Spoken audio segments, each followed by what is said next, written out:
ആതിര, പാലക്കാടിന്റെ ചിത്രം ഏകദേശം തെളിഞ്ഞു വരികയാണ്. പാലക്കാട് UDF സ്ഥാനാർത്ഥിയായി വരുന്നത് രമേശ് പിഷാരടിയാണ് എന്നാണ് ഏറ്റവും ഒടുവിൽ കിട്ടുന്ന റിപ്പോർട്ടുകൾ. പാലക്കാടിന്റെ പ്രത്യേകത നമുക്കറിയാം. എനിക്ക് തോന്നുന്നു കഴിഞ്ഞ കുറച്ച് നാളുകളിൽ ഈ 140 മണ്ഡലങ്ങളുടെ കാര്യം എടുത്ത് നോക്കിയാലും ഏറ്റവും കൂടുതൽ ചർച്ച ചെയ്യപ്പെട്ടിട്ടുള്ളത് പാലക്കാടായിരിക്കും. അത് ഉറപ്പായും രാഹുൽ മാങ്കൂട്ടം എന്ന വ്യക്തിയുടെ പേരിലാണ്. അപ്പോൾ രാഹുൽ മാങ്കൂട്ടം വരുത്തി വെച്ചൊരു ഇമേജ് ബ്രേക്ക് ഉണ്ട്. അത് തിരിച്ചു പിടിക്കാൻ രമേശ് പിഷാരടിയെ കൊണ്ടാകുമോ? തീർച്ചയായും ഇപ്പോൾ വീണ്ടും ഒരു സ്റ്റാർ മണ്ഡലമായിട്ട് അല്ലെങ്കിൽ ചർച്ചകൾക്ക് ഇടം നേടുകയാണ് പാലക്കാട് മണ്ഡലം എന്ന് പറയുന്നത്. പാലക്കാട് മണ്ഡലത്തിൽ രാഹുൽ മാങ്കൂട്ടം വരുന്നതിന് മുൻപ് ഷാഫിയുടെ പോക്ക് അല്ലെങ്കിൽ ഷാഫിയെ സ്വീകരിച്ച കുറെ ജനങ്ങൾ ഉണ്ടായിരുന്നു.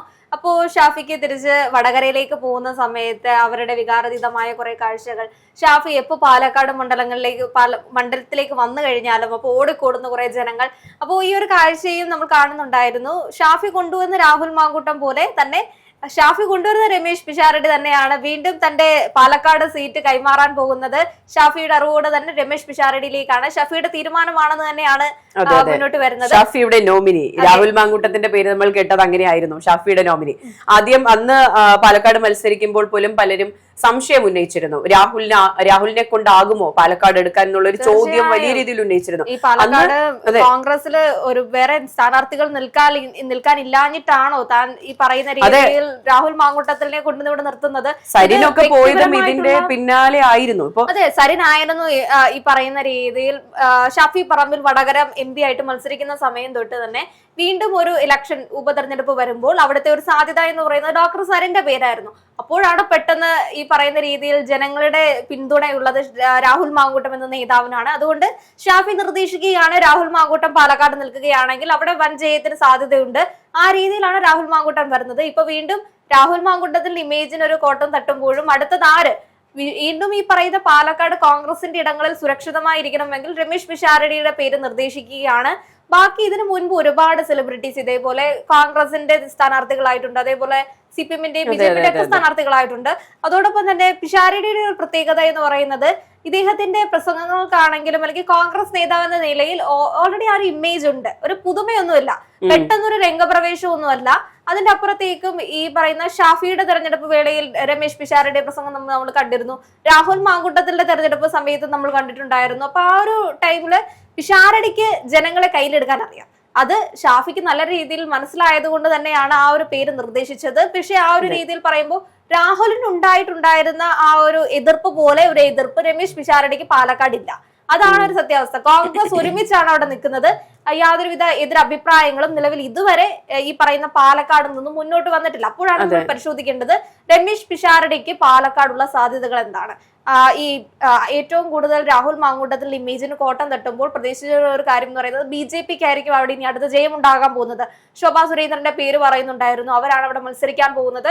കാരണം ഏറ്റവും ഉചിതമായ ഒരു വേളയാണ്. രാഹുൽ മാങ്കൂട്ടം പോവുകയാണെങ്കിൽ അദ്ദേഹത്തിനെ തോൽപ്പിച്ച് വീണ്ടും ഈ സീറ്റ് BJP-യിലേക്ക് എത്താൻ സാധ്യത. അപ്പോഴാണ് കോൺഗ്രസ് എല്ലാവരും ഒരുമിച്ച് നിന്നുകൊണ്ട് രമേശ് പിഷാരടിയുടെ പേര് നിർദ്ദേശിക്കുന്നത്. അതൊരു സർജിക്കൽ സ്ട്രൈക്ക് തന്നെയാണോ? ഇപ്പോൾ ഇത് പറയുകയാണെങ്കിൽ രാഷ്ട്രീയപരമായി ഇപ്പൊ രമേശ് പിഷാരടിക്ക് എനിക്ക് തോന്നുന്നു ഹേറ്റേഴ്സ് അധികം ഇല്ലാത്തൊരു വ്യക്തി എന്നുള്ള നിലയിലാണ് നമ്മൾ രമേശ് പിഷാരടിയെ കാണുന്നത്. പക്ഷേ രാഷ്ട്രീയപരമായി നോക്കുകയാണെങ്കിൽ രാഹുൽ മാങ്കൂട്ടത്തിനുണ്ടായിരുന്ന ഒരു ബേസ്, ഒരു പൊളിറ്റിക്കൽ ബേസ് ഇദ്ദേഹത്തിന് ഇല്ല എന്ന് തന്നെയാണ് നമുക്ക് മനസ്സിലാക്കാൻ സാധിക്കുന്നത്. രാഹുൽ മാങ്കൂട്ടം എത്ര തന്നെ തെറ്റ് ചെയ്തിട്ടുണ്ടെന്ന് പറഞ്ഞാലും പാലക്കാട് നിന്നും അല്ലെങ്കിൽ കേരളത്തിൽ നിന്നും അദ്ദേഹത്തിന് ലഭിച്ചുകൊണ്ടേയിരിക്കുന്ന ജനപിന്തുണ എന്ന് പറയുന്നത് വളരെ വലുതാണ്. നമുക്ക് ഒരിക്കലും തള്ളിക്കളയാൻ പറ്റുന്ന കാര്യമല്ല. രമേശ് പിഷാരടിക്ക് അതുപോലൊരു സാധ്യത ഉണ്ടാകുമോ എന്നുള്ളത് വലിയൊരു പ്രശ്നമാണ്. ഈ ഷാഫിയുടെ പിന്തുണ എന്ന് പറയുമ്പോൾ രാഹുലിന്റെ പിന്തുണ പോലെ തന്നെയല്ലേ? കാരണം ഷാഫിയും രാഹുലും തമ്മിലുള്ള ഒരു ആത്മബന്ധം എന്ന് പറയുന്നത് ചെറുതല്ല. ഈ പറയുന്ന ആരോപണ വിധേയനായിട്ട് പോലും ഷാഫി രാഹുലിനെ പബ്ലിക്കലി അങ്ങനെ തള്ളി പറയുന്ന ഒരു സാഹചര്യം ഉണ്ടായിട്ടില്ല, നിലവിൽ ഇതുവരെ ഉണ്ടായിട്ടില്ല. അതിന്റെ അപ്പുറത്തേക്കും കോൺഗ്രസിന്റെ നേതൃത്വത്തിൽ നിന്ന് തന്നെയാണെങ്കിലും രാഹുൽ മാങ്കൂട്ടത്തിന്റെ അയാളുടെ ഈ ആരോപണങ്ങളോട് പ്രത്യേകിച്ച് അഭിപ്രായം അല്ലെങ്കിൽ അങ്ങനെ യോജിപ്പൊന്നും ഇല്ലെങ്കിൽ പോലും രാഹുൽ മാങ്കൂട്ടം എന്ന വ്യക്തിയോട് അവർക്ക് യാതൊരുവിധ എതിർപ്പുകളും ഇല്ല. അവരെല്ലാവരും സംസാരിക്കുന്നുണ്ട്, വീണ്ടും മീറ്റിങ്ങുകളിൽ ഒരുമിച്ച് കാണുന്നുണ്ട്. അതുകൊണ്ട് തന്നെ ഷാഫിയുടെ തീരുമാനം എന്ന് പറയുന്നത് രാഹുലിന്റെ തീരുമാനം പോലെ തന്നെ ആയിരിക്കും. ഈ പറയുന്ന തെരഞ്ഞെടുപ്പ് വേളയിൽ നമ്മൾ കാണാൻ പോകുന്നത് ഒരു ഇടത്ത് അല്ലെങ്കിൽ വലതുവശത്ത് ഷാഫിയും ഇടതുവശത്ത് രാഹുൽ മാങ്കൂട്ടവും ഇന്ന് തന്നെയായിരിക്കും. തീർച്ചയായും നമ്മൾ ഇതിനു മുമ്പ് സംസാരിച്ചതാണ്. രാഹുൽ മാങ്കൂട്ടം പ്രചാരണ പരിപാടികളിൽ ഇറങ്ങുന്നത് തന്നെയാണ് നമ്മൾ കാണാൻ പോകുന്നത്. അദ്ദേഹം അദ്ദേഹം 24 കൊടുത്ത ഇന്റർവ്യൂവിൽ അദ്ദേഹം പറയുന്നുണ്ട്, എന്നെ കോൺഗ്രസിൽ നിന്ന് മാറ്റി നിർത്തിയാലും ഒരു കോൺഗ്രസ്സുകാരനായി ഞാൻ പുറത്തു നിൽക്കുമെന്ന് പറയുന്നത് ഒരു വ്യക്തമായ സ്റ്റേറ്റ്മെന്റ് ആണ്. പാലക്കാട് വരുന്ന തെരഞ്ഞെടുപ്പിലും പ്രചാരണ പരിപാടികളിൽ കൂടെ നിൽക്കുമെന്നുള്ളതാണ്. ഇപ്പോൾ ആതിര പറഞ്ഞ പോലെ ഷാഫി ഒരിക്കലും തള്ളി പറഞ്ഞിട്ടില്ല. ഇപ്പോൾ കോൺഗ്രസിനുള്ളിൽ തന്നെ ഇപ്പോൾ കഴിഞ്ഞ ദിവസങ്ങളിൽ വി കെ ശ്രീകണ്ഠനുമായി അദ്ദേഹം കൂടിക്കാഴ്ച നടത്തിയ ദൃശ്യങ്ങളൊക്കെ നമ്മൾ കണ്ടിരുന്നു. ഇതുപോലെ കോൺഗ്രസുമായിട്ട് വളരെ ഒട്ടിച്ചേർന്ന് നിൽക്കുന്ന ഒരു വ്യക്തി തന്നെയാണ് ഇപ്പോഴും രാഹുൽ. അപ്പോ പാലക്കാടൻ മണ്ണിൽ അദ്ദേഹത്തിന്റെ കൂട്ടുപിടിച്ച് തന്നെ മാത്രമേ ഏതൊരു സ്ഥാനാർത്ഥിയെ നിർത്തിയാലും അവിടെ വിജയം സാധ്യമാകുകയുള്ളൂ എന്നുള്ളതാണ്. ഇപ്പൊ കഴിഞ്ഞ തവണ ബൈ ഇലക്ഷനിൽ രാഹുൽ മാങ്കൂട്ടം മത്സരിക്കുമ്പോൾ അദ്ദേഹം വിജയിക്കുമോ എന്നുള്ള സംശയം പലർക്കും ഉണ്ടായിരുന്നപ്പോഴും അവിടെ കോൺഫിഡൻസ് ഉണ്ടായിരുന്നത് ഷാഫി പറമ്പിലാണ്. ഷാഫി ഷാഫി നോമിനേറ്റ് ചെയ്ത് ഷാഫി സ്ഥാനാർത്ഥിയാക്കിയ ഷാഫി പറമ്പിൽ വിജയിപ്പിച്ചെടുത്ത സ്ഥാനാർത്ഥിയാണ് ഈ പറഞ്ഞ രാഹുൽ. അതുപോലെ തന്നെയാണ് ഈ പറഞ്ഞ രമേശ് പിഷാരടിക്ക് സംഭവിക്കാൻ പോകുന്നത്. എനിക്കൊരു ഒരു സമന്വയമായിട്ട് തോന്നിയിട്ടുള്ള ഒരു ഫാക്ടർ എന്ന് പറയുന്നത് 3 പേർക്കും നല്ല രീതിയിൽ ജനങ്ങളെ കയ്യിലെടുക്കാൻ അറിയാം, സംസാരിക്കാൻ അറിയാം. അതും ആന്റി പിണറായി ആണ്. കൃത്യമായി ഈ പറയുന്ന രമേശ് പിഷാരടിയുടെ പ്രസംഗം ഇപ്പോഴും വളരെ ട്രെൻഡിങ് ആയിക്കൊണ്ട് ആ ഒരു സമയത്ത് എനിക്ക് തോന്നുന്നു 100K ഒക്കെ വന്നിട്ടുള്ളത് വളരെ ചുരുങ്ങിയ സമയം കൊണ്ടായിരുന്നു.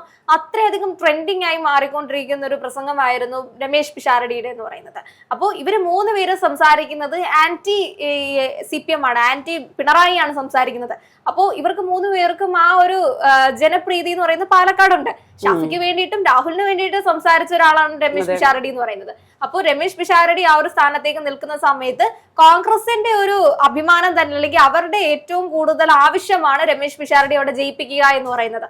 അപ്പോൾ ഈ പറയുന്ന ഷാഫിയും അതേപോലെ തന്നെ MP ഉണ്ട് അവിടുത്തെ, പാലക്കാട് MP ഉൾപ്പെടെയുള്ള എല്ലാവരും VD സതീശൻ അവിടേക്ക് വരുന്നുണ്ട്. അപ്പോ ഒരു വലിയ രീതിയിലുള്ള ഒരു ഒരുക്കത്തോടെ തന്നെയാണ് സ്ഥാനാർത്ഥിയായിട്ട് ഈ രമേശ് പിഷാരടി അവിടെ വരാൻ പോകുന്നത്. അതേപോലെ പ്രചരണങ്ങളും അത്രയധികം ശക്തമായിരിക്കും. അതെ, പക്ഷെ അവിടുത്തെ ഒരു പ്രധാന പ്രശ്നം എന്ന് പറഞ്ഞാൽ രമേശ് പിഷാരടി ഇതുവരെ മത്സരിച്ചിട്ടില്ല. ഇപ്പോൾ അദ്ദേഹം ഈ പറയുന്ന പോലെ ജനങ്ങളെ കയ്യിലെടുക്കാൻ സാധിക്കുന്നുണ്ട്, പക്ഷെ അത് എത്രത്തോളം വോട്ടിലേക്ക് വരും എന്നുള്ള കാര്യം നമുക്ക് വളരെ സംശയമുള്ള കാര്യമാണ്. അദ്ദേഹം വോട്ട് സമാഹരിക്കാൻ അദ്ദേഹത്തെ കൊണ്ടാകുമോ, അദ്ദേഹത്തിനെ ഒരു നേതാവായി നിർത്താൻ ജനങ്ങൾ അദ്ദേഹത്തെ ആഗ്രഹിക്കുന്നുണ്ടോ എന്നുള്ള കാര്യങ്ങളൊക്കെ ബാക്കിയാണ്. അപ്പൊ എനിക്ക് തോന്നുന്നു ഷാഫിയുടെ വജ്രായുധം രാഹുൽ തന്നെയാണ്. കാരണം രമേശ് പിഷാരടി എന്ന് പറയുന്നത് ഒരു സ്ഥാനാർത്ഥി മാത്രമാണ്. കാരണം ഇയാള് കോൺഗ്രസിന്റെ ഒരു വക്താവാണ്, ഒരു സ്ഥാനാർത്ഥിയാണ്. കോൺഗ്രസിന് വേണ്ടി പലപ്പോഴും ഈ പറയുന്ന ഈ പ്രചരണത്തിന് ഇറങ്ങിയിട്ടുള്ള ഒരാൾ. പക്ഷെ ഇപ്പുറത്ത് ഷാഫി എന്ന് പറയുന്ന ആ ഒരു മെയിൻ എന്ന് വെച്ചാൽ പാലക്കാടിന്റെ മുഖം അവിടെ ഇറക്കാൻ പോകുന്നത് സൈഡിൽ കൂടെ രാഹുൽ മാങ്കൂട്ടത്തിനെയാണ്. ഇതുവരെ അദ്ദേഹം വായടച്ചിരിക്കുന്ന ഒരു സാഹചര്യമാണ് കണ്ടത്. പക്ഷേ മേഘ ഒന്ന് ആലോചിച്ച് നോക്കൂ, പാലക്കാടിന്റെ തിരഞ്ഞെടുപ്പ് പ്രചരണവുമായി ബന്ധപ്പെട്ട് രാഹുലിന്റെ ശക്തമായിട്ടുള്ള ഒരുപാട് പ്രസംഗങ്ങളാണ് നമ്മൾ ഇനി കാണാൻ പോകുന്നത്. ആ ഒരു സമയത്ത് ഷാഫിയോടൊപ്പം തന്നെ രാഹുൽ മാങ്കൂട്ടമാണ് പ്രചരണ വേളയിലേക്ക് ഇറങ്ങുന്നതും പാലക്കാട്ടെ പ്രതിനിധീകരിച്ചുകൊണ്ട് സംസാരിക്കാൻ പോകുന്നതും. അവിടെയാണ് ഈ പറയുന്ന രമേശ് പിഷാരടി ജയിക്കാൻ പോകുന്ന ആ ഒരു വജ്രായുധം പ്രവർത്തിക്കാൻ പോകുന്നത്. അപ്പോഴാണ് ഇപ്പോ പലയിടത്തിൽ നിന്നും ആരും അഭിപ്രായങ്ങളൊന്നും പറഞ്ഞിട്ടില്ല. എല്ലാവരും ഇപ്പൊ മേഘ പറഞ്ഞ അഭിപ്രായം തന്നെയായിരിക്കും CPM-ന്റെ ഭാഗത്തുനിന്ന് വരാൻ പോകുന്നത്, അല്ലെങ്കിൽ BJP-യുടെ ഭാഗത്തുനിന്ന് വരാൻ പോകുന്നത്. രമേശ് പിഷാരടിക്ക് എന്ത് ഈ പറയുന്ന സമരമുഖങ്ങൾ കണ്ടിട്ടുണ്ട്? അയാൾ ഒരു സെലിബ്രിറ്റി മാത്രമാണ്. ഈ പറയുന്ന രീതിയിൽ വായ്ത്താളം പറഞ്ഞ് ആളുകളെ കയ്യിലെടുക്കാൻ പറ്റും എന്ന് പറയുന്നത് ഒരു പൊളിറ്റിക്സിനകത്തിൽ വരുന്ന ഒരു കാര്യമല്ല. പക്ഷേ ഇവിടെ പൊളിറ്റിക്സിന്റെ അപ്പുറത്തേക്കും 2 പൊളിറ്റിക്സ് കുതന്ത്രങ്ങൾ മെനയുന്ന ആൾക്കാരാണ് ഈ മുന്നിൽ നിൽക്കുന്നത്. 2 തന്ത്രശാലികളായിട്ടുള്ള നേതാക്കന്മാരാണ് മുന്നിൽ നിന്ന് പ്രവർത്തിക്കാൻ പോകുന്നത്. അവിടെയാണ് ഈ പറയുന്ന രമേശ് പിഷാരടിയുടെ സാധ്യത എന്ന് പറയുന്നത്. അതിന്റെ അപ്പുറത്തേക്കും ഒരു പൊളിറ്റിക്കൽ വ്യൂ ഉണ്ടോ, അല്ലെങ്കിൽ പൊളിറ്റിക്കൽ എന്ത് ചരിത്രമാണ്, ആദ്യമായിട്ടാണ് നിൽക്കാൻ പോകുന്നത്. ആദ്യമായിട്ട് നിന്നിട്ടുണ്ടായിരുന്ന രാഹുൽ മാങ്കൂട്ടം ജയിച്ചില്ലേ, അത് പാലക്കാടിന്റെ മണ്ണിൽ. അതെ, രാഹുൽ മാങ്കൂട്ടത്തിന്റെ കാര്യം പറയുകയാണെങ്കിൽ കോൺഗ്രസിനെ ഇപ്പോൾ ഉപയോഗിക്കാനും തള്ളിക്കളയാനും പറ്റുന്ന ഒരു ചീട്ടാണ് രാഹുൽ. രാഹുലിനെ പാർട്ടിയിൽ നിന്ന് ഒരു ആരോപണം ഉണ്ടായപ്പോൾ തന്നെ പുറത്താക്കി എന്നുള്ള നിലപാടെടുത്ത പാർട്ടിയായി കോൺഗ്രസ് മാറുന്നു. പക്ഷെ രാഹുലിനെ കൊണ്ടുള്ള പ്രിവിലേജുകൾ ഒന്നും മാറുന്നില്ല. രാഹുലിനെ കൃത്യമായി പ്രചാരണത്തിന് ഇറക്കാൻ സാധിക്കുന്നുണ്ട്. പാലക്കാട് എനിക്ക് തോന്നുന്നു ഒരു 1000 വോട്ട് അദ്ദേഹത്തെ കൊണ്ട് പറിക്കാൻ സാധിച്ചാലും അത് കോൺഗ്രസിന് വലിയ നേട്ടമാണ്. അദ്ദേഹം കോൺഗ്രസ്സുകാരനായി തന്നെ മാറി നിൽക്കുമ്പോഴും കോൺഗ്രസിന് വലിയ നേട്ടമാണ്. അപ്പോൾ എനിക്ക് തോന്നുന്നു രാഹുൽ മാങ്കൂട്ടത്തിന്റെ വലിയ വിഷയം കൊണ്ട് നേട്ടമുണ്ടായതും കോട്ടമുണ്ടായതും എല്ലാം കോൺഗ്രസിന് തന്നെയാണ്. ഇത് ഈ വരുന്ന നിയമസഭാ തെരഞ്ഞെടുപ്പിൽ പാലക്കാട് പ്രതിഫലിക്കുമെന്നുള്ള കാര്യവും തീർച്ച തന്നെയാണ്.